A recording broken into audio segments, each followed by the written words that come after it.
ಈಗ ಕಳೆದ ಒಂದು ವಾರದಿಂದ ರಾಜ್ಯದಲ್ಲಿ ಬಹಳ ಸದ್ದು ಮಾಡ್ತಿರುವಂತಹ ಸುದ್ದಿ ಅಂತ ಹೇಳಿದ್ರೆ ಅದು ಗೋಲ್ಡ್ ಸ್ಮಗ್ಲಿಂಗ್ ಕೇಸ್.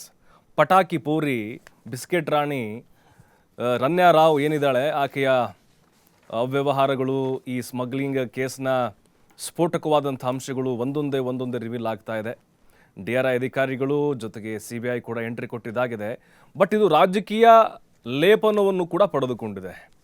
ಯಾಕೆಂದರೆ ಕರ್ನಾಟಕದ ಇತಿಹಾಸದಲ್ಲೇ ಅತಿ ದೊಡ್ಡ ಗೋಲ್ಡ್ ಸ್ಮಗ್ಲಿಂಗ್ ಕೇಸ್ ಇದು. ನಟಿ ರನ್ಯಾ ರಾವ್, ಆಕೆ ಹಿಂದೆ ಯಾರಿದ್ದಾರೆ, ಯಾರೋ ಇಬ್ಬರು ಪ್ರಭಾವಿ ನಾಯಕರಿದ್ದಾರೆ ಅನ್ನುವಂತಹ ಮಾತುಗಳು ಆರಂಭದಿಂದಲೂ ಕೂಡ ಕೇಳಿ ಬರ್ತಾ ಇತ್ತಲ್ವಾ.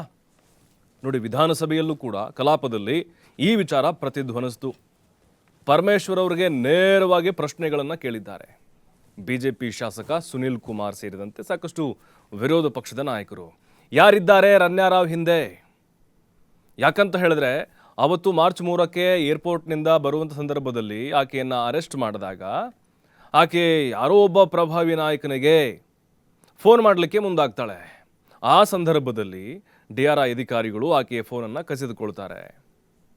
ನೋಡಿ, ಈ ದೊಡ್ಡ ಮಟ್ಟದ ಕೇಸ್ ಇದೆ ಅಲ್ವಾ, ರನ್ಯಾ ರಾವ್ನ ಬಚಾವ್ ಮಾಡಬೇಕು ಅಂಥೇಳಿ ಯಾರೋ ಒಬ್ಬರು ಪ್ರಭಾವಿ ರಾಜಕೀಯ ವ್ಯಕ್ತಿ ಪ್ರಯತ್ನವನ್ನು ಪಡ್ತಾ ಇದ್ದಾರೆ ಅನ್ನುವಂತಹ ಗಂಭೀರ ಆರೋಪ ಇದೆ ಅಲ್ವಾ. ಇದು ಖಂಡಿತವಾಗಲೂ ಹೌದು ಅನ್ನಬಹುದು. ಯಾಕಂದರೆ ಅದಕ್ಕೆ ಪುಷ್ಟಿ ಕೊಡುವಂಥ ಸಾಕಷ್ಟು ಮಾಹಿತಿಗಳು ಈಗ ಅಧಿಕಾರಿಗಳ ಹತ್ರ ಇದ್ದಾವೆ.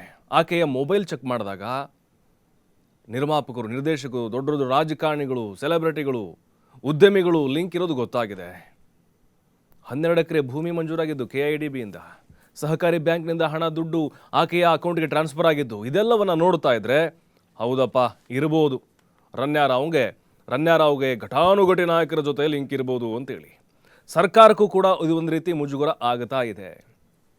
ಪರಮೇಶ್ವರ್ ಹೇಳಿದ್ದಾರೆ, ನಮ್ಮ ಕೈಲೇನಿಲ್ಲ, ಎಲ್ಲ DRI ಮತ್ತು CBI ಅವರು ನೋಡ್ಕೊಳ್ತಾ ಇದ್ದಾರೆ, ಅವರೇ ಅದನ್ನು ರಿವೀಲ್ ಮಾಡಬೇಕು ಅಂತೇಳಿ.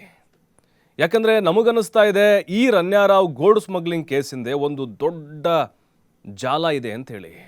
ಅದು ಅಂತಿಂಥ ಕುಳುಗಳಿಲ್ಲ ಇದರ ಹಿಂದೆ. ಕೆಲ ರಾಜಕೀಯ ವ್ಯಕ್ತಿಗಳ ಪುತ್ರರು ಕೂಡ ಇದರಲ್ಲಿ ಭಾಗಿಯಾಗಿರಬಹುದು. ಅನುಮಾನಗಳು ಹಿಂಗೆ ಇದ್ದಾವೆ. ಪ್ರತಿಷ್ಠಿತ ಹೋಟೆಲ್ ಒಬ್ಬರ ಮೊಮ್ಮಗನನ್ನು ಕೂಡ, ಓನರ್ ಮೊಮ್ಮಗನನ್ನು ಕೂಡ ವಶಕ್ಕೆ ಪಡೆದುಕೊಂಡಿದ್ದಾರೆ.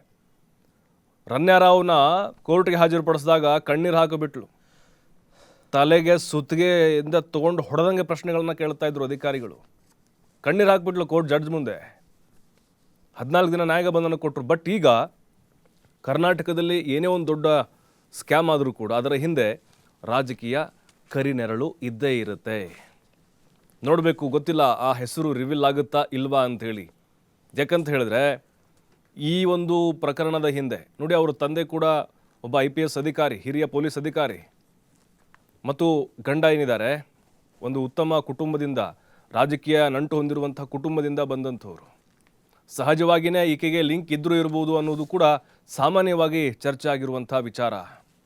ರನ್ಯಾ ರಾವ್ ಹಿಂದೆ ಕಾಣದ ಕೈಗಳು ಯಾವ ರೀತಿ ಕೆಲಸವನ್ನು ಮಾಡ್ತಾ ಇದ್ದಾವೆ, ಯಾರು ಮಾಡಿಸ್ತಾ ಇದ್ದಾರೆ. ಆಕೆ ಹೇಳಿದ್ದು, ನಾನು ಟ್ರ್ಯಾಪ್ಗೊಳಗಾಗಿದ್ದೇನೆ, ನನ್ನ ಬ್ಲ್ಯಾಕ್ ಮೇಲ್ ಮಾಡ್ತಿದ್ದಾರೆ ಅಂತೇಳಿ. ಅಂದರೆ ಈಕೆ ಒಂದು ಬಾರಿ ದುಬೈಗೆ ಹೋಗಿ ಬಂದರೆ 15 ಕೋಟಿ ಗೋಲ್ಡ್ ಒಳಗಡೆ ಇಟ್ಕೊಂಡು ಬರ್ತಿದ್ಲು. ಸುಮಾರು ಒಂದು 50 ಲಕ್ಷ ಕಮಿಷನ್ ಹೋಗ್ತಾ ಇತ್ತು ಅವಳಿಗೆ. ಹಾಗಾಗಿನೇ ಇದನ್ನು ಭೇದಿಸಬೇಕು, ಇದರ ಹಿಂದೆ ಯಾರಿದ್ದಾರೆ ರಾಜಕೀಯ ವ್ಯಕ್ತಿಗಳು, ಅವರ ಮುಖವಾಡಗಳು ಕೂಡ ಕಳಚಬೇಕು. ದೊಡ್ಡ ಒಂದು ಹುನ್ನಾರವನ್ನು ಇಲ್ಲಿ ನಡೆಸ್ತಾ ಇದ್ದಾರೆ, ಅಥವಾ ಇಲ್ಲಿ ಆಕೆಯನ್ನು ಬಲಿ ಕೊಡ್ತಾ ಇದ್ದಾರಾ. ಯಾಕಂತ ಹೇಳಿದ್ರೆ ಒಂದು ಸಿನಿಮಾ ನಟಿ ಆಗಿರೋದ್ರಿಂದಾಗಿ, ಜೊತೆಗೆ ಸಾಕಷ್ಟು ಕಡೆ ಲಿಂಕ್ ಇರೋದ್ರಿಂದಾಗಿ ಬಹಳ ಈಸಿಯಾಗಿ ಈ ದಂಧೆಯನ್ನು ಆಕೆ ಕಡೆಯಿಂದ ಮಾಡಿಸ್ಬೋದು ಅಂಥೇಳಿ ಪ್ಲ್ಯಾನ್ ಮಾಡಿದ್ರ. ಅನುಮಾನಗಳು ಹೆಚ್ಚಾಗ್ತಾ ಇದೆ. ಬಟ್ ಎಲ್ಲವೂ ಕೂಡ ಒಂದಲ್ಲ ಒಂದಿನ ರಿವೀಲ್ ಆಗಬೇಕಾಗತ್ತೆ. ಜೀವನ್ ಹಾಗೆ ಅನ್ನಿಸ್ತಾ ಇದೆ, ಏನೋ ಒಂದು ಸ್ಕ್ಯಾಮ್ ಆಗಲಿ ರಾಜಕೀಯ ಕರಿನೆರಳಲ್ಲಿ ಇದ್ದೇ ಇರುತ್ತೆ ಅಂತೇಳಿ. ಮತ್ತೊಂದೇನಂತಂದ್ರೆ ಅವರು ಬಚಾವಾಗೋದಕ್ಕೆ ರಾಜಕೀಯದವ್ರನ್ನ ಯಾರನ್ನಾದ್ರೂ ಹೆಸರು ಹೇಳ್ಬಹುದು. ಯಾಕಂತಂದ್ರೆ ಮೊನ್ನೆ ಅಷ್ಟೇ ಫಸ್ಟ್ ಇನ್ವೆಸ್ಟಿಗೇಷನ್ ಮಾಡಿದಾಗ, ವಿಚಾರಣೆ ಮಾಡಿದಾಗ ಏನ್ ಹೇಳಿದ್ರಂತಂದ್ರೆ ರನ್ಯಾ ರಾವ್ ಅವರು ನನ್ನನ್ನು ಇಟ್ಕೊಂಡು ನನ್ನ ಡ್ರಗ್ಸ್ ಪೆಡ್ಲರ್ಸ್ಗಳು ಡ್ರಗ್ಸ್ ಸ್ಮಗ್ಲಿಂಗ್ ದಂಧೆ ಮಾಡಿಸೋದಕ್ಕೆ ನನ್ನನ್ನು ಬಳಸ್ಕೊಳ್ತಾ ಇದ್ರು, ನನಗೆ ಮೋಸ ಆಗಿದೆ, ಹಿಂಗೆಲ್ಲ ಏನಂತಂದ್ರೆ ತರಹೇವಾರಿ ಏನಂತಂದ್ರೆ ಹೇಳಿಕೆಗಳನ್ನ ಕೊಡ್ತಾ ಇದ್ರು. ಬಟ್ ಪೊಲೀಸ್ ಅಧಿಕಾರಿಗಳು ಅಥವಾ ತನಿಖಾಧಿಕಾರಿಗಳು ಈಗ ಈ ಮಹಿಳೆ ಹೇಳ್ತಕ್ಕಂತಹ ಪ್ರತಿಯೊಂದು ಹೇಳಿಕೆಯನ್ನ ಕೂಲಂಕುಷವಾಗಿ ತೆಗೆದುಕೊಂಡು ಆಮೇಲೆ ಫಾರ್ ಎಕ್ಸಾಂಪಲ್ ಈಗ ಯಾರ್ದೋ ಒಬ್ಬರದ ಹೆಸರನ್ನ ತಗೊಂಡ್ರೆ ಅದನ್ನ ಅದೇ ಕನ್ಫರ್ಮು ಅದೇ ಫೈನಲ್ ಅಂತ ಹೇಳ್ಕೊಳ್ಳೋದಕ್ಕಾಗಲ್ಲ. ಯಾಕಂದ್ರೆ ಮೊದಲೆಲ್ಲ ಈಗ 2-3 ದಿವಸದಿಂದ ಅವಳು ಚಳ್ಳೆಯನ್ನು ತಿನ್ನಿಸಿಕೊಂಡು ಅಥವಾ ಸುಳ್ಳು ಹೇಳಿಕೆಗಳನ್ನು ಹೇಳ್ಕೊಂಡು ಬರ್ತಿದಾರಲ್ಲ. ಸೊ ಅದಕ್ಕೋಸ್ಕರ ಒಂದ್ ಸ್ವಲ್ಪ ಇವರೇನೇ ಹೇಳಿಕೆಗಳನ್ನ ಕೊಟ್ಟರು ಕೂಲಂಕುಷವಾಗಿ ಪರಿಶೀಲಿಸಿನೇ ಆ ಹೆಸರನ್ನ ರಿವೀಲ್ ಮಾಡ್ತಾರೆ ಅಂತಾನೆ ಹೇಳಬಹುದು. ನಿಜಕ್ಕೂ ಜೀವ ನೆಕ್ಸ್ಟ್ ಸ್ಟೋರಿಗೆ ಹೋಗ್ಬಿಡೋಣ.